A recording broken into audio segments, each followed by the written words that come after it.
ബിസ്മില്ലാഹിർ റഹ്മാനിർ റഹീം. അപ്പൊ അസ്തഗ്ഫിറുല്ലാഹൽ അലീം അധികരിപ്പിക്കണം. അതൊക്കെ ചെല്ലാൻ പറ്റണം. മഗ്‌രിബിന് തൊട്ട് മുമ്പ് നിന്നിട്ട് മക്കളെയൊക്കെ ചേർത്തിരുത്തിയിട്ട് ഒരു 10 മിനിറ്റ് ചെല്ലിയാൽ മതിയല്ലോ. സുബ്ഹാനല്ലാഹി വബിഹംദിഹി സുബ്ഹാനല്ലാഹിൽ അലീം വബിഹംദിഹി അസ്തഗ്ഫിറുല്ലാഹ്. എത്ര മനോഹരമായ ദിക്റാണ്. നമ്മൾ കുറെ നാള് ഗൾഫിൽ പോയി അമ്പാദിച്ചു, ധാരാളം സമ്പത്തുണ്ടാക്കി, മക്കൾക്ക് വീട് വെച്ചു കൊടുത്തു, ഭാര്യയ്ക്ക് നല്ല ഉടുപ്പും സൗകര്യങ്ങളൊക്കെ ചെയ്തു കൊടുത്തു, ഭക്ഷണം കൊടുക്കുന്നു, എല്ലാം കൊടുക്കുന്നു. വീട്ടിൽ 10 ദിവസത്തെ ലീവിന് വരുമ്പോൾ 10 ദിവസമെങ്കിലും മക്കളുമായി ചേർന്നിരുന്ന് ആ മഗ്‌രിബിന് തൊട്ടു മുമ്പുള്ള സമയം ഒരു 10 മിനിറ്റെങ്കിലും ദിക്ർ ചെല്ലാൻ നിനക്ക് സാധിക്കുന്നില്ലെങ്കിൽ പിന്നെന്ത് സമ്പത്ത്, പിന്നെന്ത് വീട്, പിന്നെന്ത് ബറക്കത്ത്? എല്ലാം ഉണ്ട്, എന്നാ ദീനില്ല. അതാണ് ഇന്നത്തെ അവസ്ഥ. അല്ലാഹു നമ്മളെ കാക്കുമാറാവട്ടെ. എല്ലാം ഉണ്ട് നമ്മുടെ കൈവെള്ളയിൽ. നല്ല കൂടിയ മൊബൈൽ ഫോൺ ഉണ്ട്. നമ്മൾ കരുതിയാൽ ഈ സദസ്സ് പിരിയുമ്പോൾ തന്നെ ഒരു ഫുള്ള് ആടിനെ വാങ്ങിച്ച് മന്തി വെച്ച് കഴിക്കാനുള്ള സമ്പത്ത് അല്ലാഹു നമുക്കുണ്ട്. സദസ്സ് പിരിഞ്ഞിട്ട് രാത്രിക്കുമ്പായിട്ട് കഴിക്കാം. അതിനൊക്കെ പടച്ചോൻ തന്ന് 10-20 കൊല്ലം മുമ്പ് ഇതൊന്നും അല്ല. എവിടെയെങ്കിലും വല്ല കല്യാണം ഉണ്ടാവണം, വിളിച്ചില്ലെങ്കിൽ അവിടെ പോയി ഇങ്ങനെ പരിങ്ങി നിന്നൊക്കെ കഴിക്കുക. എന്നതല്ലല്ലോ. ഇന്നിപ്പോ എല്ലാ സൗകര്യങ്ങളും അല്ലാഹു കൈവെള്ളയിൽ തന്നു. പക്ഷെ ഒന്നില്ല, മക്കളെ വാടാ ഒരു 10 മിനിറ്റ് ദിക്ർ ചെല്ലാന്ന് പറഞ്ഞാൽ ആരുമില്ല. എല്ലാം മാറുകയാണ്, തന്നെയാണ്. എല്ലാവർക്കും മൊബൈൽ മതി. ആപ്പാടെ ടാബ് ഉണ്ടെങ്കിൽ റാഹത്തായിട്ട് വാങ്ങിച്ചുകൊണ്ട് പോയി എവിടെയെങ്കിലും. അള്ളാഹു നമ്മളെ കാത്ത് സംരക്ഷിക്കട്ടെ. ഒരു 10 മിനിറ്റ് ദിക്ർ ഒരുമിച്ചിരുന്ന് ചെല്ലുന്ന ഒരു അന്തരീക്ഷം നമ്മുടെ വീടുകളിലില്ലേ? തീർച്ചയായും ബറക്കത്ത് നഷ്ടപ്പെട്ടു പോയി. എന്തുണ്ടായിട്ടും കാര്യമില്ല. എപ്പോഴാണ് മരണം, എവിടെ വെച്ചാണ്, ഏത് രീതിയിലാണ്, ആർക്കാണ് തീർച്ചപ്പെടുത്താൻ പറ്റില്ല. അള്ളാഹു നമ്മളെ സാലിഹീങ്ങൾ ചേർക്കട്ടെ. മാണിക്കോത്തുള്ളതാകുന്ന ഫൈസൽ എന്ന് പറയുന്ന ഒരു സഹോദരന്റെ പ്രിയപ്പെട്ടതാകുന്ന മകൻ ഫർസീൻ, 21 വയസ്സുള്ളതാകുന്ന കുട്ടി, അടുത്താണ് മരണപ്പെട്ടു പോയത്. അള്ളാഹു മകന്റെ ദറജ ഉയർത്തുമാറാവട്ടെ. 21 വയസ്സേ ഉള്ളൂ. 5 വഖത്ത് കൃത്യമായി പള്ളിയിൽ പോയി ജമാഅത്തായി നിസ്കരിച്ചിരുന്ന ചെറുപ്പക്കാരൻ, എല്ലാ ദിവസവും സുബഹിക്ക് രാവിലെ വീട്ടിലുള്ള മാതാപിതാക്കളെ, രക്ഷിതാക്കളെ വിളിച്ചുണർത്തിയിട്ട് പള്ളിയിലേക്ക് കൊണ്ടുപോയിരുന്ന ചെറുപ്പക്കാരൻ, കൃത്യമായി നമസ്കരിച്ചതാകുന്ന ചെറുപ്പക്കാരൻ. ആ ചെറുപ്പക്കാരൻ രാവിലെ സുബഹിയുടേതാകുന്ന സമയത്ത് എഴുന്നേൽക്കാൻ വേണ്ടി എല്ലാ ദിവസവും എഴുന്നേൽക്കുന്നതാകുന്ന ചെറുപ്പക്കാരൻ അന്നത്തെ ദിവസം എഴുന്നേൽക്കാൻ വൈകാൻ. ഏത് ദിവസം? അസ്റായീൽ അലൈഹിസ്സലാം വന്ന ദിവസം. രാവിലെ 5:15 5 മണിക്ക് എഴുന്നേൽക്കുന്ന മകനെ താഴെ നിന്നുകൊണ്ട് ഉമ്മയും കുടുംബാദികളും വിളിക്കുന്നു, മോനെ എന്ന് പറഞ്ഞ് വിളിക്കുന്നു. ഫർസീനെ എന്ന് വിളിക്കുന്നു, അനക്കയില്ല. മോളിൽ ചെന്ന് നോക്കുമ്പോൾ 2 കൈകളും നിസ്കാരത്തിലെന്നതുപോലെ കെട്ടിവെച്ചിട്ട് ഈ ലോകത്ത് നിന്ന് എന്നേക്കുമായി ഇവിടെ പറഞ്ഞിരിക്കുകയാണ്, മരണപ്പെട്ടിരിക്കുകയാണ്. വേഗം തന്നെ അവർ പൊക്കിയെടുത്ത് ഹോസ്പിറ്റലിൽ കൊണ്ടുപോയി. ഡോക്ടർമാർ പറഞ്ഞു 3 മണിക്കൂർ മുമ്പ് തന്നെ ആള് മരണപ്പെട്ടു പോയിട്ടുണ്ട്. അള്ളാഹു മകന്റെ ദറജ ഉയർത്തുമാറാവട്ടെ. നല്ല ഒരു മരണം, സുന്ദരമായൊരു മരണം. 21 വയസ്സാണ് ചെറുപ്പക്കാരന്റെ പ്രായം. 21 വയസ്സ്. ആ കുടുംബവുമായി നല്ല ബന്ധമുള്ളൊരു വ്യക്തിയാണ് ഞാൻ. അള്ളാഹു അവർക്ക് പരിപൂർണമായ ക്ഷമ പ്രദാനം ചൊരിയുമാറാവട്ടെ. അവരുടെ കുടുംബത്തിലുള്ള ആളുകളൊക്കെ തന്നെ റൂഹെ ബയാൻ മുടങ്ങാതെ കൃത്യമായി വീക്ഷിക്കുന്ന, എല്ലാ ദിവസവും ഇൽമിന്റെ മജ്‌ലിസിൽ ഭാഗവാക്കാവുന്ന കുടുംബം. അള്ളാഹു കുടുംബത്തിന് ക്ഷമ പ്രദാനം ചൊരിയട്ടെ. ഖൈറായ പകരക്കാരെ അള്ളാഹു നസീബാക്കട്ടെ. ഒരു മകൻ അള്ളാഹുവിന്റെ വിളിക്ക് ഉത്തരം നൽകി. ആലോചിക്കണം നിങ്ങൾ. 21 വയസ്സ്. നമ്മുടെ കൂട്ടത്തിൽ എത്ര പേരുണ്ട് അതേ പ്രായമുള്ള ആളുകൾ?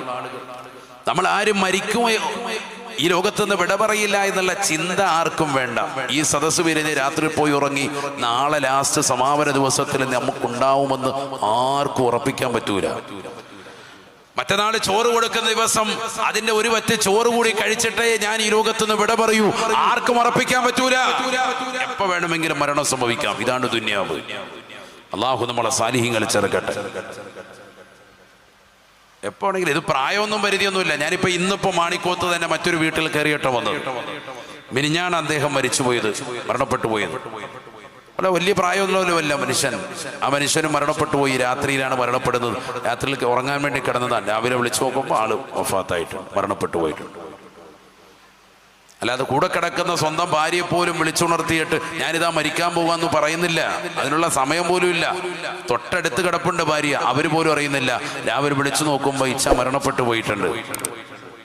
അള്ളാഹു നമ്മുടെ ഭാര്യമാർക്കും ഭർത്താക്കന്മാർക്കും ദീർഘായുസ് പ്രദാനം ചൊരിയട്ടെ. നമ്മളൊന്നും അഹങ്കരിക്കണ്ട. എനിക്ക് ദുനിയാവ് ശാശ്വതമാണ്, എനിക്കെല്ലാം കൈവെള്ളയിൽ ഒതുക്കാം, എൻ്റെ കൂടെ മക്കളുണ്ടാകും, ഭാര്യ ഉണ്ടാകും, വാപ്പയുണ്ടാകും, കുടുംബമുണ്ടാകും. ആരും കരുതരുത്. നമ്മൾ ചെയ്യുന്നതാകുന്ന അമലുകളും ഈ ദുനിയാവിൽ ചെയ്തിട്ടുള്ള നന്മയാർന്ന പ്രവർത്തനങ്ങളും ഇതിനോടൊപ്പം ഖബറിൽ എപ്പോഴും ഉണ്ടാകും തുണയായി. അള്ളാഹു തൗഫീഖ് നൽകുമാറാവട്ടെ. അള്ളാഹു തൗഫീഖ് നസീബാക്കട്ടെ.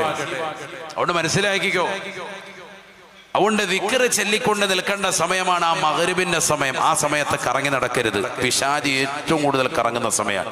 കുട്ടികളിൽ ഏറ്റവും കൂടുതൽ പിടുത്തമിടും. അതുകൊണ്ടാണ് നബി തങ്ങൾ പറഞ്ഞത് എന്ത്, ഇദാ ഗുറുബത്തി ശംസു, സൂര്യൻ അസ്തമിക്കുമ്പോൾ നിങ്ങൾ തീർച്ചയായും ഫഹ്ബിസു മവാശിയക്കും, നിങ്ങളുടെ നാൽക്കാലികളെ നിങ്ങൾ പിടിച്ചു വെക്കുകയും നിങ്ങളുടെ കുട്ടികളെ വീട്ടിനുള്ളിൽ തന്നെ കരുതലോടുകൂടി ചെറിയ മക്കളെ ചേർത്ത് നിർത്തിക്കൊണ്ട് ദിക്റിലായി കഴിയുകയും ചെയ്യണേ.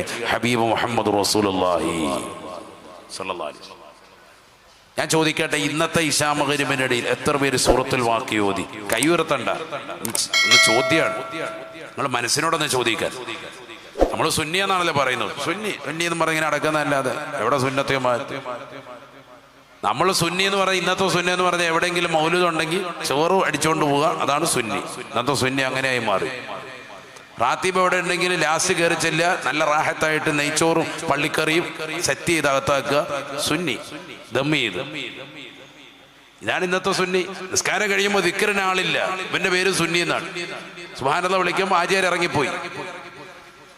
തഹജ്ജുദ് നിസ്കാരം ഉണ്ടോ? ഇല്ല, പിന്നെന്തു സുന്നി? ളുഹാ നമസ്കാരം ഉണ്ടോ? ഇല്ല, പിന്നെന്തു സുന്നി? ഫർള് നമസ്കാരങ്ങൾക്ക് മുമ്പ് ശേഷമുള്ള റവാത്തിബ് സുന്നത്തുണ്ടോ? അതും ഇല്ല, പിന്നെന്തു സുന്നി? പിന്നെ ഏതാണ് സുന്നത്ത് ജമാഅത്ത്? എന്താണ് സുന്നത്ത്? നമ്മുടെ കൈവശമൊന്നുമില്ല, ഫർളുകൾ പോലും ഇല്ലാത്ത അവസ്ഥ. എന്താ എല്ലാ കുത്തരങ്ങുകൾക്കും നമ്മൾ മുൻപന്തിയിലുണ്ട്, എല്ലാ അഴിഞ്ഞാട്ടങ്ങൾക്കും നമ്മൾ മുൻപന്തിയിലുണ്ട്. സമ്പത്ത് ആവശ്യമില്ലാതെ ചെലവഴിക്കുന്നു ഹറാമായ മേഖലകളിൽ, അതിന് യാതൊരു കണക്കുമില്ല. എത്ര രൂപ വേണം അടിച്ചു പൊളിക്കാൻ? എവിടൊക്കെ പോകണം? മക്കൾക്ക് ഏതെല്ലാം പാർക്കിൽ പോകണോ, മാളിൽ പോകണോ, ബീച്ചിൽ പോകണോ? പൈസ ഇങ്ങനെ വാപ്പ കൊടുക്കാൻ, അതിനൊന്നും ഒരു കണക്ക് പോലുമില്ല. അതാണ് ഖുർആൻ പറഞ്ഞത്. അതാണ് ഇന്നത്തെ സമൂഹം. നമ്മൾ അവിടെ എത്തി. വകുന്നാ നഖൂളു മഅൽ ഖായിളീൻ. നരകാവകാശികളാകുന്ന ആളുകൾ സഖർ എന്ന് പറയുന്ന നരകത്തിൽ കടക്കുമ്പോ സത്യവിശ്വാസികളായ സ്വർഗാവകാശികൾ അവർ സ്വർഗത്തിലിരുന്നു കൊണ്ട് ചോദിക്കുകയാണ് അല്ലയോ നരകത്തിൽ കടന്നിട്ടുള്ളതായ ആളുകളെ, നിങ്ങൾ എങ്ങനെയാണ് ഈ സഖർ എന്ന് പറയുന്ന നരകത്തിൽ കടന്നത്? അപ്പോഴാണ് അവർ വിളിച്ചു പറയുന്നത്, ഞങ്ങൾ നിസ്കരിക്കുന്നവരായിരുന്നില്ല, ഞങ്ങൾ പാവങ്ങൾക്ക് ഭക്ഷണം കൊടുക്കുന്നവരായിരുന്നില്ല. വകുന്നാ നഖൂളു മഅൽ ഖായിളീൻ. എല്ലാ തെറ്റുകുറ്റങ്ങളിലും വ്യാപൃതരായി, എല്ലാ പേക്കൂത്തുകളിലും വ്യാപൃതരായി നടക്കുന്നവരാ. ഹറാമായ തലതുമായി ഞങ്ങളുടെ ജീവിതം ബന്ധമാണ്. വകുന്നാ നുകദ്ദിബു ബിയൗമിദ്ദീൻ. പരലോകത്തെ കുറിച്ച് കളവാക്കിക്കൊണ്ട് നടന്നവരാണ്. ആഖിറത്തെ കുറിച്ച് ചിന്തയില്ല, പരലോകത്തെ കുറിച്ച് വിശ്വാസമില്ല, നാളെ ഉണ്ടാവുന്ന മരണത്തെ കുറിച്ച്, മരണാനന്തര ജീവിതത്തെ കുറിച്ച്, ഖബറിന്റെ ഏകാന്തപരാകുന്ന ജീവിതത്തെ കുറിച്ച്, അവിടെയുള്ള ചോദ്യങ്ങളെ കുറിച്ച് പരിപൂർണമായി അവിശ്വസിച്ചുകൊണ്ട് നടക്കുന്നവരല്ലേ. പരലോകത്തെ കുറിച്ച് യാതൊരു ബോധവുമില്ല. വകുന്നാ നുകദ്ദിബു ബിയൗമിദ്ദീൻ. അങ്ങനെ ഞങ്ങൾ ദുനിയാവിൽ അടിച്ചു പൊളിച്ച് രസിച്ച് രമിച്ചവരാണ്. നിസ്കാരമില്ലാതെ കഴിഞ്ഞവരാണ്, പാവങ്ങളുടെ കണ്ണീരൊപ്പാതെ കഴിഞ്ഞവരാ. എല്ലാ തെറ്റുകുറ്റങ്ങളും വ്യാപൃതരായി കള്ളുകുടിച്ച് MDMA അടിച്ച് ലഹരി നുണഞ്ഞുകൊണ്ട് നടന്നപ്പോ ഹത്താ അതാനൽ യഖീൻ. അസ്റായീൽ അലൈഹിസ്സലാമിന്റെ കരാള ഹസ്തങ്ങളിൽ ഞങ്ങൾ പിടിമുറുക്കി. ഞങ്ങളെ ഇതാ മരണത്തിന് മുന്നിൽ വരിഞ്ഞു മുറുക്കപ്പെടുകയാണ്. ഫമാ തൻഫഉഹും ശഫാഅത്തു ശാഫിഈൻ. പരിശുദ്ധമായ ഖുർആനിലൂടെ അല്ലാഹു ലോകരെ പഠിപ്പിക്കുകയാ, സത്യവിശ്വാസികളെ, ഈ രീതിയിൽ ദുനിയാവിൽ ആഖിറത്തെ കളവാക്കിക്കൊണ്ട് നടന്നതായ ആളുകളില്ലേ, അവർക്ക് ഒരു പ്രയോജനവും നാളെ ആരും ചെയ്യുകയില്ല. ഫമാ തൻഫഉഹും ശഫാഅത്തു ശാഫിഈൻ. അവർക്ക് ഒരു പ്രയോജനവും നാളെ ഉണ്ടാവുകയില്ല. ആരും അവരെ ശുപാർശ ചെയ്ത് സ്വർഗത്തിലെത്തിക്കാമെന്ന് കരുതി വരികയേ വേണ്ട.